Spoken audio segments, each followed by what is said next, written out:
The boys are back in town, the boys are back in town, and now we're reading One Piece, yeah. What is up, everybody? It was a long, very long break, oh my god. Today we are talking about One Piece's return with chapter 1112, right? Yeah, chapter 1112. I got my decoy phone here, and I'm ready to go through all the things that I like about this chapter. And so the chapter starts off with what could be considered to be the coolest looking Gorosei, the bald dude with the sword. He's going crazy out there. He's just cutting through all of the pacifista. And so while he's doing that, the Marines are mobilizing, trying to stop the Straw Hats from leaving. This is when what might be my favorite part of this entire chapter happens. It's the Vice Admiral with the, like, you know, I was gonna say long chin, but he has several chins. He's got 1, 2, 3, 4, 5, 6, 7 chins?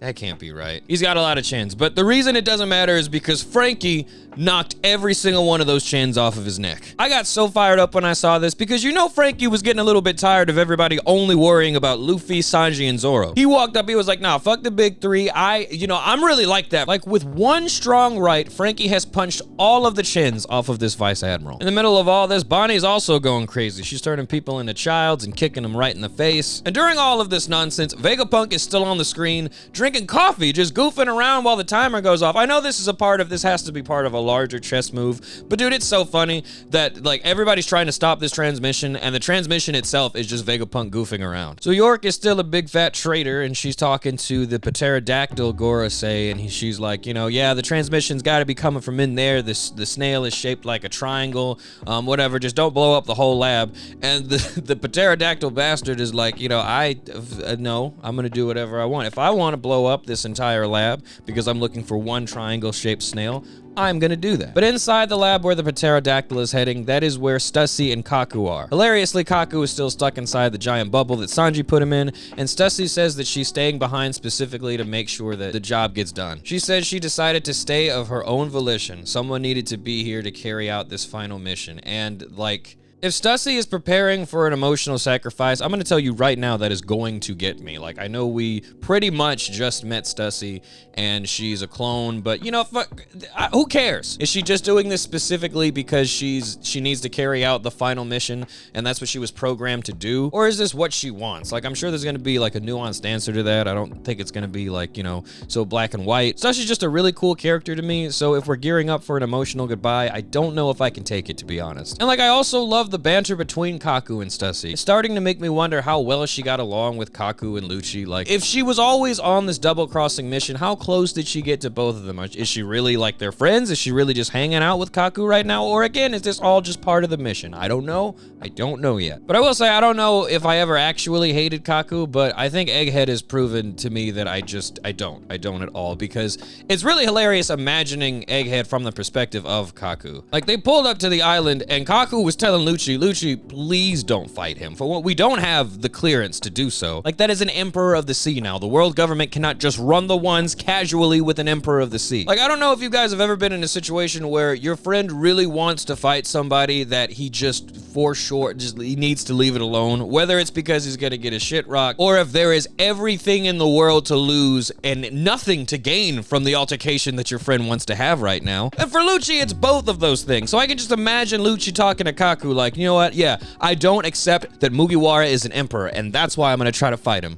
And Kaku would just be like, okay, but like, so why is it so hard to believe that the person who already whooped you once could do it again? Like, Kaku must be thinking like, you know, they beat us when hockey wasn't even introduced into the story, right? Like, you know, that's when we took our L. You can do all the off-screen fighting that you want, but that guy's crazy, Lucci. Please don't fight him. And Kaku has had to watch his best friend crash out for like 3 hours straight on Egghead Island until Lucci decides to give Stussy the finger gun. No, shut up. Which probably would have hurt him because it's like, you know, yeah, she double-crossed us, but you know, she's still our teammate. I thought we were just gonna, like, at the very least wait to get some more answers before we just started finger pistoling everybody. But we didn't even get to see Kaku's reaction to that because as soon as Lucci did that to Stussy, Sanji trapped him with the bubble gun. So Kaku has been trapped in this bubble for, God, I don't even know how many chapters. He has just been sitting in that bubble, having to watch his friend crash out some more. And he also had to fight Zoro, the guy that whooped Kaku. Kaku must have been like, listen, please, Lucci, he already beat me, all right? I know you're stronger than me. I know you are. But these lunatics got something, all right? They got something we don't. Just don't, please, God, just get off the island. Get me out of this bubble and let's get off this damn island. Egghead Island is about to explode and everybody knows that. And this whole time, Kaku has been trapped inside this bubble watching his best friend crash out while everything explodes around him. I would be so pissed. Like, dude, please just get me out of the bubble. You want to keep crashing out, fine, but for God, get me out of the bubble, dude. But Pythagoras is explaining, at least I think that's Pythagoras, the little tiny robot baby Vegapunk. He's explaining to Nami, Robin, and oh, by the way, Robin's up now. But one of the Vegapunks is explaining to them that what Stussy is doing, yeah, it's gonna sacrifice herself, but it's gonna make sure that they all leave the island. What's really cool about this, they're not happy about that, but they're not gonna waste the chance to escape either. And Usopp seems just very, very brave. And now I'm pretty sure it is confirmed, at least from my eyes, like it is confirmed that the reason why Usopp is so like with the shits right now, and he's like, you know, he might still be scared, but he's gonna put on a brave face and try to do everything that he can right now to make sure that everybody leaves Egghead, is because Dory and Bragi are here. Like, that is such a cool, like, character thing for him, that he's comfortable showing his friends how scared he is, but the second his mentors, the people he considers to be his mentors, are there with him, he has got to show them how much he has changed and how far that he has come. But this is when the little baby Vegapunk with a country accent, he's like, you know what?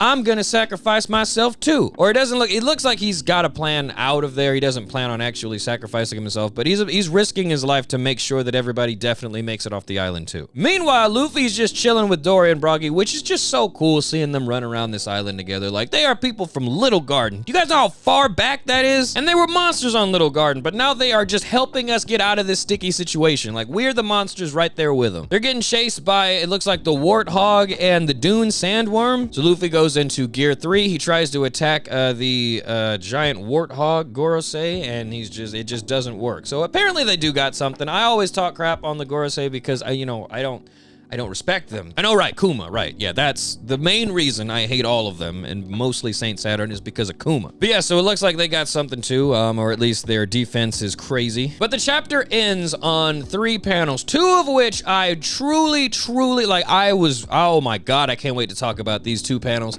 And the other one I don't care about. Like, the very last panel that the chapter ends on, I'll just talk about that. It's the pterodactyl old dude. He's walking into a room. It looks like he's found the triangle-shaped transponder snail. I know there's gonna be some theories about what's in the room, like why is it so dark in there. I don't care, man. But no, the 2 panels that I was really excited about. The first one is the Weakling Trio, and it looks like Saint Saturn is approaching them. At least I think it is. It's got like the spider, you know, Chopper says it looks like a crab, but I'm pretty sure it's Saint Saturn. So it is the Weakling Trio about to go up against one of the Gorosei, okay? Even if that's only for like 3 minutes, I love these 3 Straw Hats so much, and I wish Oda would pair them together more often. Like, I wish he would dedicate entire arcs where Usopp, Nami, and Chopper they're just by themselves, and they have to figure out how to get out of situations. Like, no one is coming to bail them out of it. They need to lie, cheat, or steal their way out of whatever situation they're in. And I say this all the time, they remind me so much of the Sly Cooper gang. Like, Nami is obviously Sly, running around stealing and using her female charms to get whatever she wants. Usopp is Bentley with all of his improvised explosives and gadgets that he makes when he's just goofing around at the crib. And Chopper is the Murray, the naive powerhouse that holds all 3 of them together. I'm so excited to see what happens. In this situation, it makes sense for someone to come in and make the save, but I hope they box with them for a second, all right? I hope they show everybody what they got. A couple weeks ago, me and the boys with That One Piece Talk, Shonen showed out a bunch of other people. We were doing like a top 30 list, all right? And people were sure the Gorosei was so high. I want everybody who watched that video to know that, listen, if the Weakling Trio takes out one of the Gorosei, if they can even hit one of the Gorosei members, I want all of their stocks lowered. I think we had them at like 74 or something. I want it way lower if Usopp, Nami, or Chopper lands a single punch on this man. But after that, it looks like the coolest looking Gorosei, the bald dude with the sword, he pulled up on Atlas, it looks like, Frankie, and Bonnie. Good God, and he took out a giant as soon as he got there. This guy is nice, all right? Out of all the Gorosei members, I promise if he pulled up on me, I'd be like, whoa, maybe we don't fight this guy. And in that situation, I'm most scared for Atlas because Frankie and Bonnie, they both have a considerable amount of plot armor on them. I mean, Frankie's a Straw Hat, and Bonnie is, Oda's not gonna let anything bad happen to Bonnie. I don't believe that at all. Atlas, though, especially when all of the other Vegapunks are either being murdered or sacrificing themselves in grand mass. Like, I have a feeling that the bald dude with the sword is gonna take care of Atlas pretty quickly. And I mean, I hate to say it, like, I know Frankie is like that. I started this chapter review off by saying how much I love that, you know, he got to shine. I don't know how much he's gonna do in this situation, but who knows? And while all of this is going on, Luffy is still goofing off with Dory and Broggy. We are so back. I had a great time with this chapter. I didn't even get to read it until yesterday because I was off on my birthday, which was a great time. I had an amazing weekend for my birthday, and it's a funny story. I might make a whole separate video on that in the future just to kind of go over the sheer hilarity that happened on my birthday. But yeah, I was excited to come back, read this chapter, and make this video. But that's it for this chapter, guys. There's no break next week, so hallelujah. Just let me know what you thought about this chapter in the comments. Let me know who you thought the MVP of this chapter was, actually, because, you know, I don't know, I'm thinking it's gotta be Frankie. He knocked all the chins off that guy. Let me know what you guys think as we get ready for the new chapter next week. Thank you guys for watching, thank you for being interested, and I cannot wait to see you in the next one.